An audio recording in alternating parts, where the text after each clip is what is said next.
that idol. It's called avahan, dhyana and then avahan. Invoke the presence of God in that idol. And once that God is invoked, then we have to welcome him and then offer him a seat to sit. Everything imagined. So we offer flowers, we offer akshata, rice, and we say that, oh, I am giving you a place to sit, asan. Then I am washing your feet. So just offer 1 spoon of water, say I am washing your feet. So we have to imagine that I am washing Bhagwan's feet, that I am washing his hands, that I am giving him water to drink. Then I am offering him to take bath. Then I am giving him new clothes and some ornaments. Then I am applying chandan, kumkum and akshata, and I am putting a beautiful garland of beautiful flowers. And then I am giving him some food to eat. Before that, dhoop, deep, then naivedya. And while he is having that food, I am entertaining him with some nice bhajan, song, dance, music. It's called Raja Upchar. That Bhagwan is eating and he is also. Nowadays we watch television and eat, but otherwise Bhagwan eats and he listens to this, our singing and all. And then we do namaskar, pradakshina, namaskar. Before that, arti and all. And also sincerely pray and ask for whatever we want. So this is the puja which we do. This helps us to develop that rapport with God. He is everywhere. But when we do this regularly, we develop that rapport. We feel a sense of connection. See, like in your garden you must be having a lot of different types of plants and all. But many times we don't have any rapport with them. You might not even notice what plants are there. But if you water them even for a week regularly, noticing them and watering them, you will develop a rapport with them.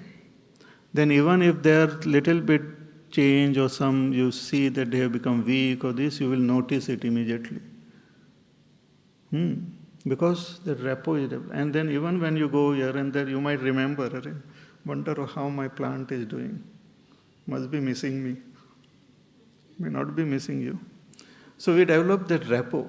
Similarly, when we do this puja, we develop a rapport with God, which is very important. We feel connected. God is everywhere. He is all the time there, connected. But we feel the sense of connection with that all-pervading Ishvara, who is everywhere. Everything is his expression only. So this is a beautiful sadhana. It's called Deva Yajna.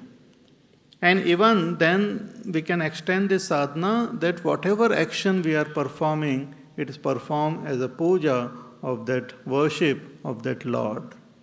We can imagine God in a particular form. Whatever form we like, we can imagine.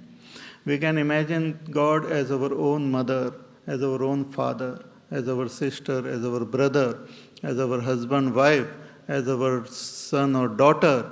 We can, as our friend, we can imagine God in whatever way we want. We can imagine Him as light, we can imagine Him as sound, we can imagine Him as Om, because all these are expressions of God. Whichever way we feel comfortable, we can imagine and then develop that rapport with the Lord. That helps us to clean our mind tremendously. It removes a lot of fears from our heart. Fear is there when we don't have trust in God, don't have trust in existence. So that fear goes away.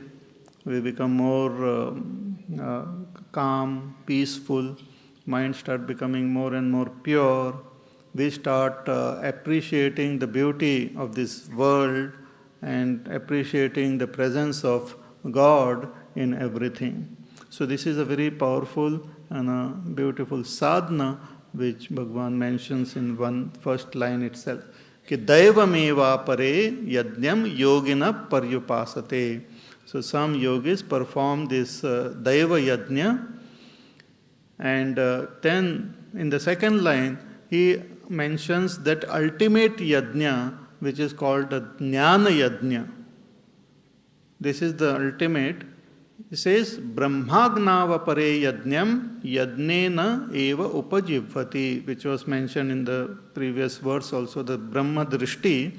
He says, others, they in the fire of Brahma, they offer themselves. Here the word yajna also means the self, and yajnam yajnena, with the self, upajivvati, they offer. Offering ourselves to that Brahma means understanding our oneness with Brahma. This is called the Jnana Yajna. This is the ultimate goal of all our sadhana, to understand our oneness with that supreme reality. So here it is indicated as a yajna, wherein we offer a lot of things in that fire. So fire is Brahma, and we are offering ourselves. It's called Atma Nivedanam. Offering ourselves in Brahma means through inquiry, through contemplation, through meditation, understanding our oneness with the Supreme Reality. This is a Jnana Sadhana. More about this we will see later on, but this is called Jnana Yajna or Jnana Sadhana. Sadhana, spiritual practice to gain knowledge. And what is that knowledge? Not just information, but the deep understanding that I and God are one. The essence in me and essence in God or this world is one. It's like I had given the example of the wave and the ocean. The essence of a wave and the essence of ocean is water alone. It's like the wave surrendering itself completely to the ocean, becoming one with the ocean. Means what? It understands that I am that pure water and ocean is also that pure water. So offering ourselves into the fire of Brahma means gaining that oneness with Brahma, understanding. This state may not come immediately, but this also Bhagavan includes here as a Jnana Yajna, which he will then later on praise it, that out of all the yajnas, this Jnana Yajna is supreme. One has to reach this stage. It's like Mount Everest. We have to reach Mount Everest. But if we are in Delhi, we have to start walking from here only. Slowly and steadily we will reach there. So Brahmagnava pare yajnam yajnena upajivvati. And further, he says, now some more sadhanas, very interesting, which we have to understand and practice them, then we will know the benefit of them. Shrotradin indriyananne Sanyamagnishu juvvati Shabdadin vishayananye Indriyagnishu juvvati Shrotradin indriyananne Sanyamagnishu juvvati Shabdadin vishayananye Indriyagnishu juvvati. Two more sadhanas are mentioned in this verse. The first is the sadhana of Sayyam. Sayyam means control of the senses. Shrotradin indriyani anne sayyamagnishu juvvati. This is also depicted as a yajna.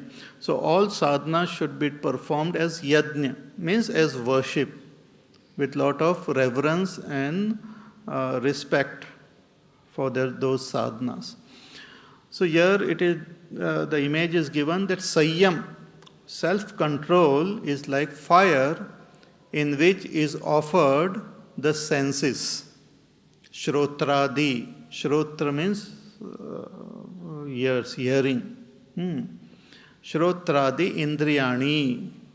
So the organs of action and organs of perception. 10 of them.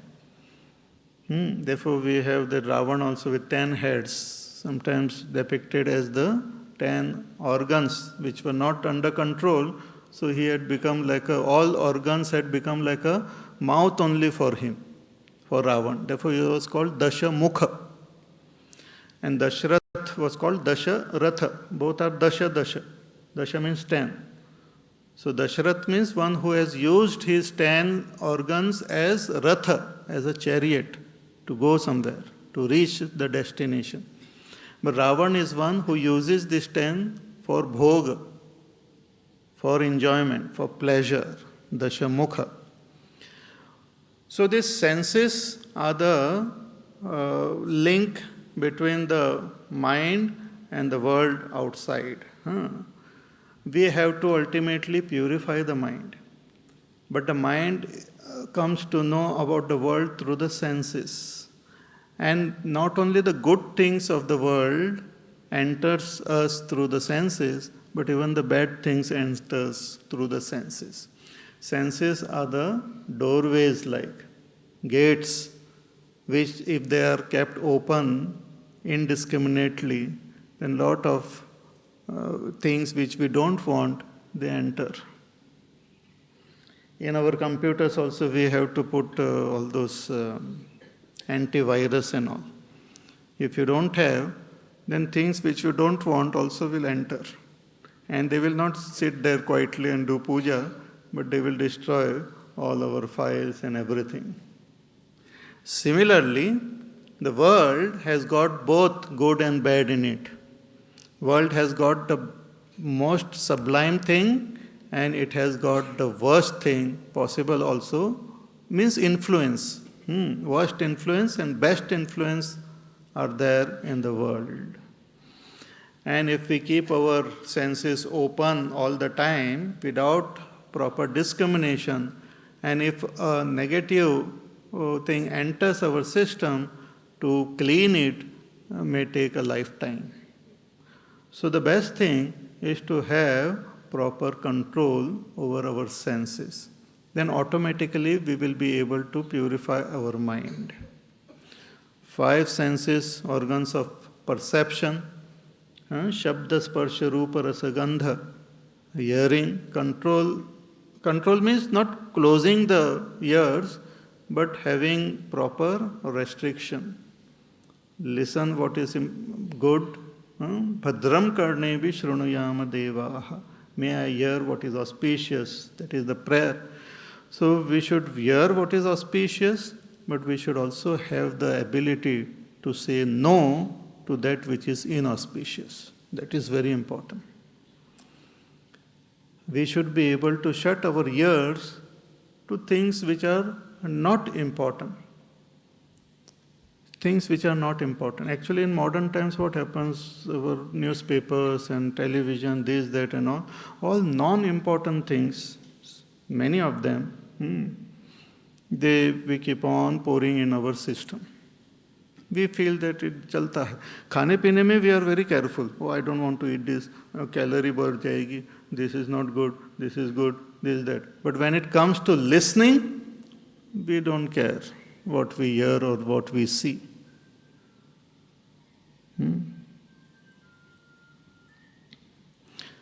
So even a wrong thought, one sentence, wrong sentence, when it enters, it can corrupt our system. Because our mind is very sensitive. And very interesting that even those things which we are not directly conscious of, But if we are in that surrounding, it enters our system.